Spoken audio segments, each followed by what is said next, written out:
Assalamualaikum warahmatullahi wabarakatuh. Perkenalkan, nama saya Abdul Muiz dari kelas SA 2 dengan nomor NPM 202414500112.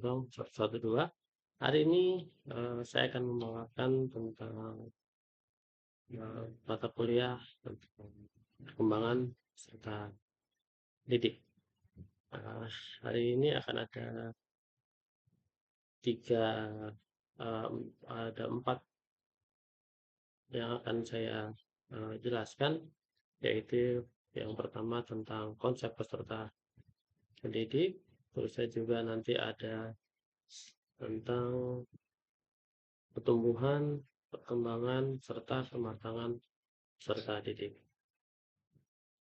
Langsung saja saya akan share materi untuk hari ini.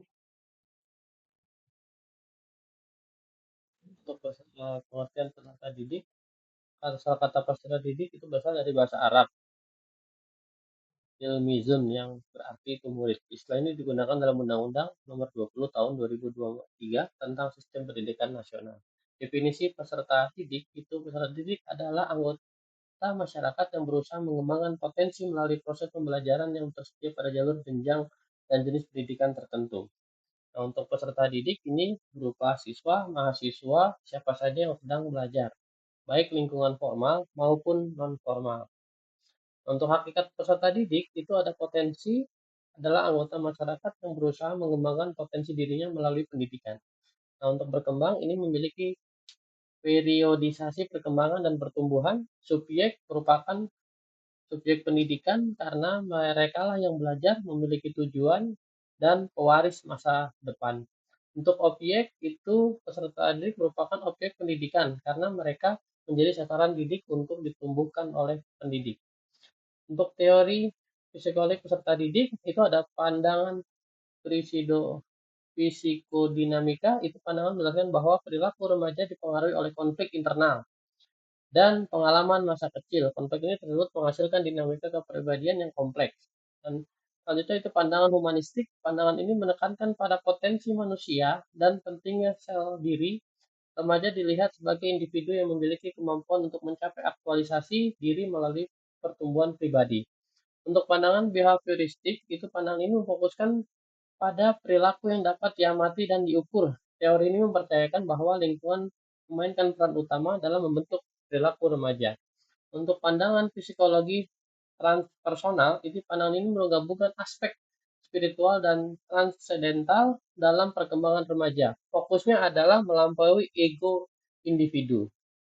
Selanjutnya adalah hak dan kewajiban sebagai peserta didik. Untuk hak peserta didik itu yang pertama mendapatkan pendidikan. Itu berhak mendapatkan pendidikan yang layak sesuai dengan standar nasional untuk mengembangkan potensi secara optimal. Yang kedua, berhak mendapatkan beasiswa. Peserta yang kurang mampu secara ekonomi berhak mendapatkan bantuan pendidikan berupa beasiswa untuk mendukung kelancaran belajarnya. Yang ketiga, berhak memilih pendidikan sesuai dengan minat dan bakatnya. Nah, peserta didik berhak juga memilih jurusan sesuai bidang yang diminatinya, bakat yang dimiliki untuk mengembangkan karir di masa yang akan datang. Kewajiban peserta didik wajib mengikuti tata aturan pendidikan. Jadi peserta didik itu wajib menaati segala aturan yang berlaku di institusi pendidikan untuk terciptanya suasana belajar yang tertib dan nyaman. Wajib bertanggung jawab terhadap pendidik yang dipilih. Peserta didik wajib menunjukkan komitmen dan dedikasi terhadap pendidikan yang dipilih dengan belajar sungguh-sungguh.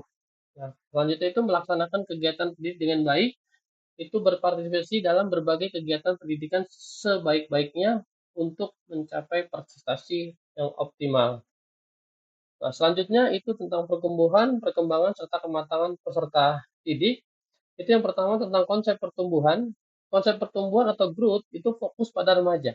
Mengapa fokus pada remaja? Itu karena masa remaja merupakan periode penting dalam kehidupan manusia, di mana terjadinya perubahan fisik, emosional, dan sosial yang cepat dan signifikan. Perubahan ini membentuk identitas individu dan mempersiapkan mereka untuk kehidupan dewasa.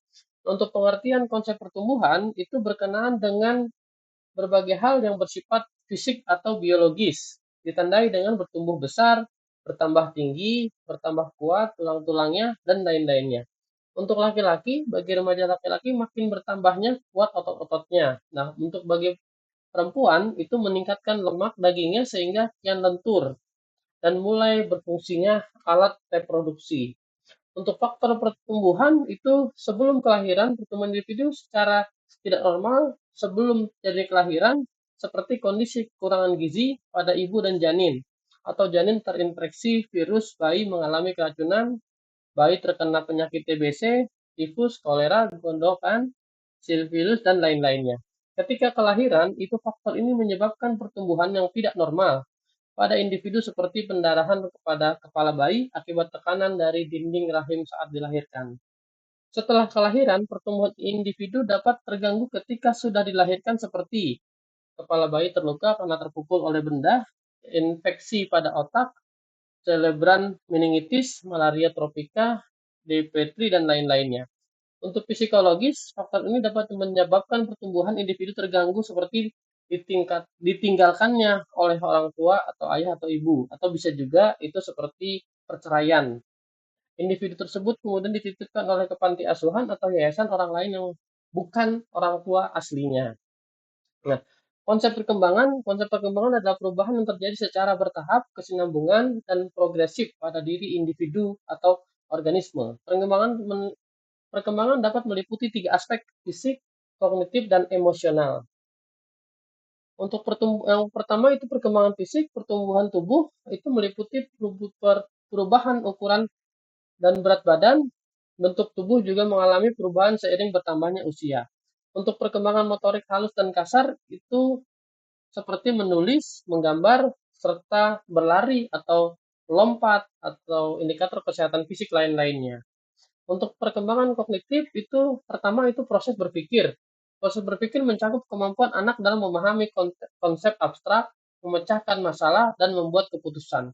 Yang kedua, pembentukan konsep ini adalah kemampuan anak untuk mengklasifikasi objek, ide, dan peristiwa berdasarkan sifat dan karakteristik tertentu. Ketiga, pemecahan masalah terkait dengan bagaimana anak menggunakan keterampilan kognitif mereka untuk menemukan solusi terhadap tantangan yang dihadapi. Untuk perkembangan emosional, pengendalian emosional melibatkan kemampuan anak untuk mengenali ekspresi dan mengatur perasaan secara benar. Untuk hubungan sosial, mencerminkan kemampuan anak untuk berinteraksi dengan orang lain, membangun persahabatan, dan bekerja sama dalam kelompok. Perkembangan identitas diri berkaitan dengan kesadaran anak tentang siapa mereka, nilai yang mereka anut, dan aspirasi mereka di masa yang akan datang. Untuk faktor perkembangan, ini ada dua, ini ada natur dan nurture. Nah, untuk yang pertama, faktor ini mengembangkan bahwa perkembangan individu ditentukan oleh alam sekitar, sehingga lingkungan atau pendidikan tidak dapat membentuk perkembangan individu tersebut. Disebut pesimisme pedagogi. Nah, untuk nurture, itu faktor ini mengembangkan bahwa perkembangan individu ditentukan oleh lingkungan sekitar, termasuk pendidikan atau optimisme pedagogi. Untuk hukum perkembangan, ini ada cukup banyak hukum perkembangan. Nah, saya bacakan 3 saja. Hukum masa eksploratif, ini adalah masa penjelajahan. Perkembangan individu merupakan proses pembelajaran untuk proses penjelajahan untuk menemukan sesuatu.